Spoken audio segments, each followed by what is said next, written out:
Hey, everybody, welcome back to House Connell. Welcome back to BB and Bobina's Book Nook. Don't forget to join us tonight at 7 p.m. Eastern Standard Time. For those of you that only speak military, that's 1900 hours. Don't forget to join us for the Bloodcast.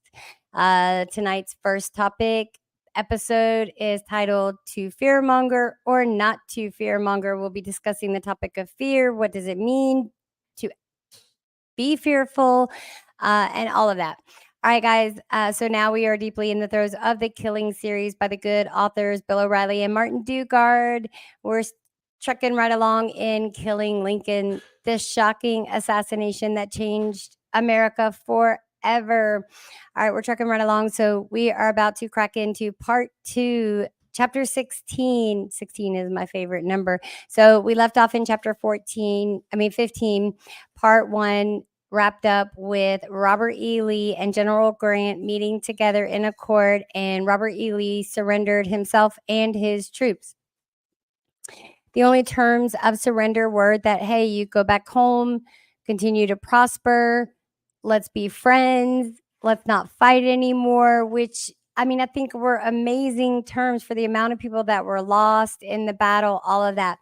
So without further ado, let's continue on this journey of learning about Abraham Lincoln and what led up to his assassination. We are in part 2, titled The Ides of Death. And remember, I don't show all the illustrations nor give all the resources and all of that, simply because in a book club, you're supposed to get your own copy, whether it be in the physical world or the digital. If you can't afford it, one, check with your local library. If you can't get one, email us and we'll figure out a way to get you your very own copy. All right, without further ado, let's crack into part 2, The Ides of Death, chapter 16. Here we go, guys.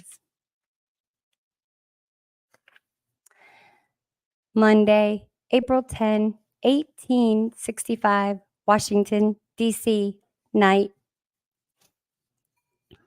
It seems like the entire town is drunk. Lee's Confederate Army has surrendered.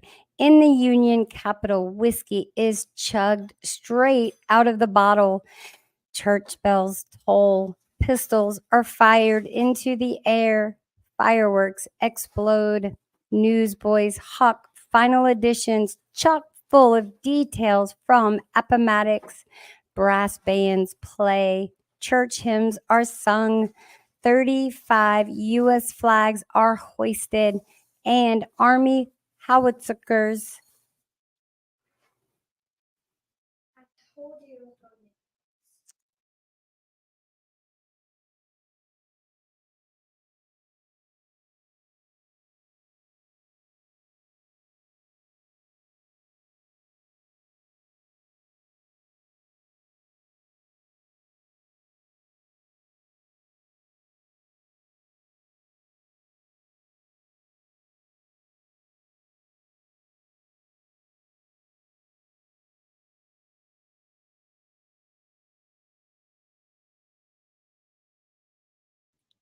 Forgive me, we'll learn to edit all this out.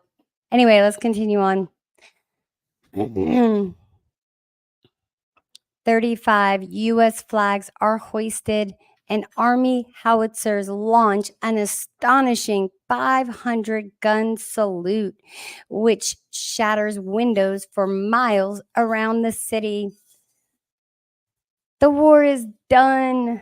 After 4 long years and more than 600,000 dead altogether, euphoria now floats through the air like an opiate. Complete strangers clasp one another's hands like long lost friends. They rub shoulders in taverns, restaurants, cat houses, and the impromptu glow of blazing street side bonfires. Revelers march from one place to the next, passing the flask, aimless and amazed. Sooner or later, it becomes obvious that their passion needs a purpose, or at the very least, a focus. The human mass snakes toward the White House, handheld torches lighting the way. The people of Washington, D.C., overcome by news of the war's end, hope to glance their president on this historic night.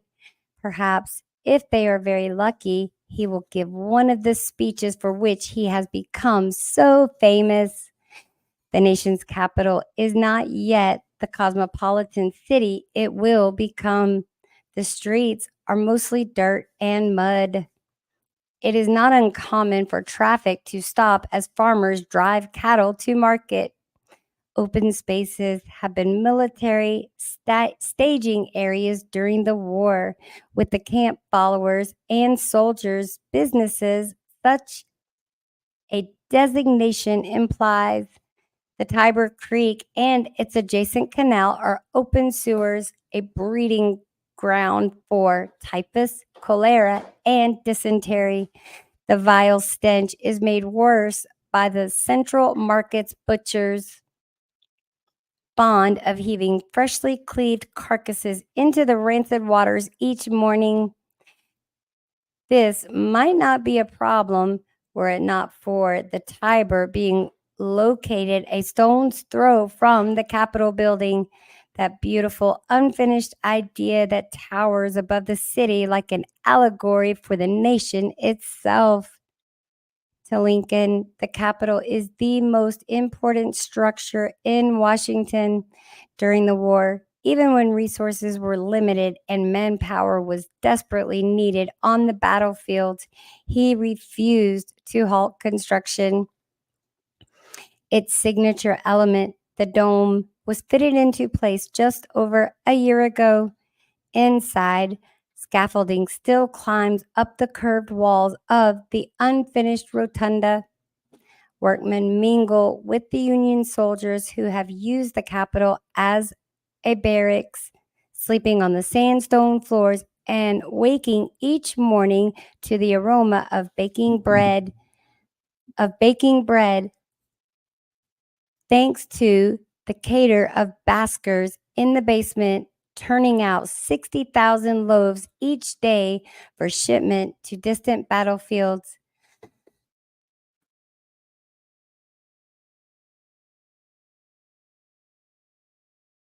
Sorry about that, guys. All right, back to it. Let me put my whistle.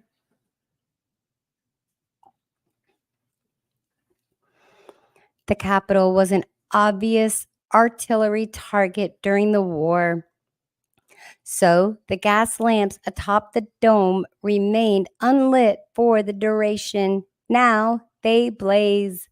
The Capitol glows above the frenzied crowds like some great torch of freedom, a wondrous reminder that Lincoln's common refrain of "the Union must go on" has indeed come to pass.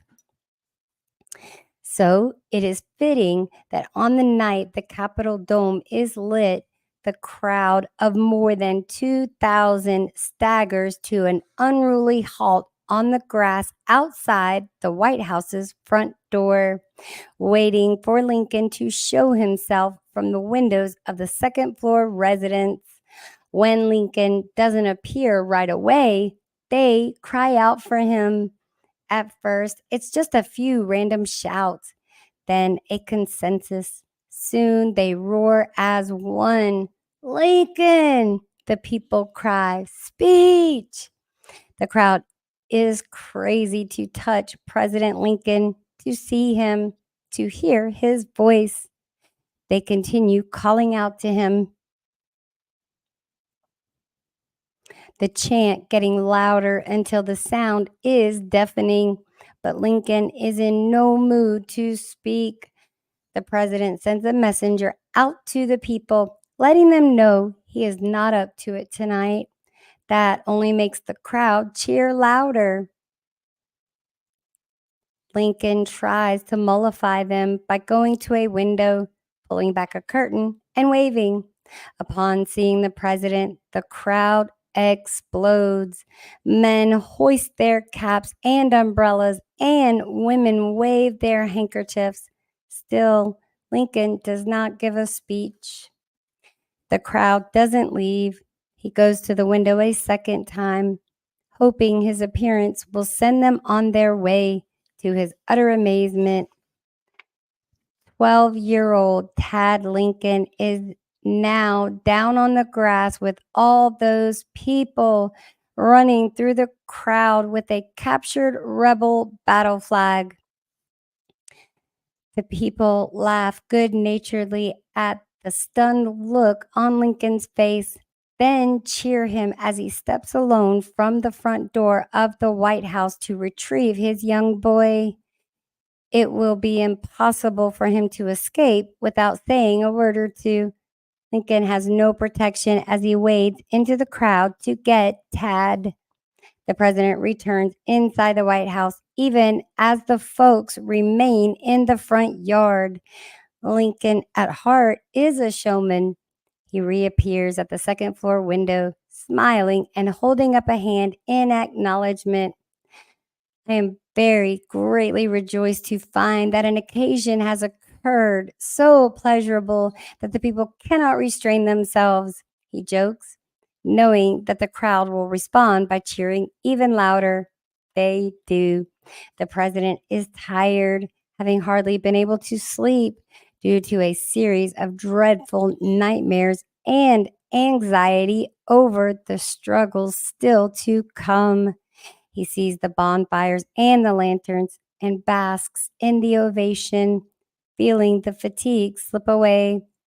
He hears hurrahs, along with again the single loud cry in unison of speech. Lincoln sighs inwardly.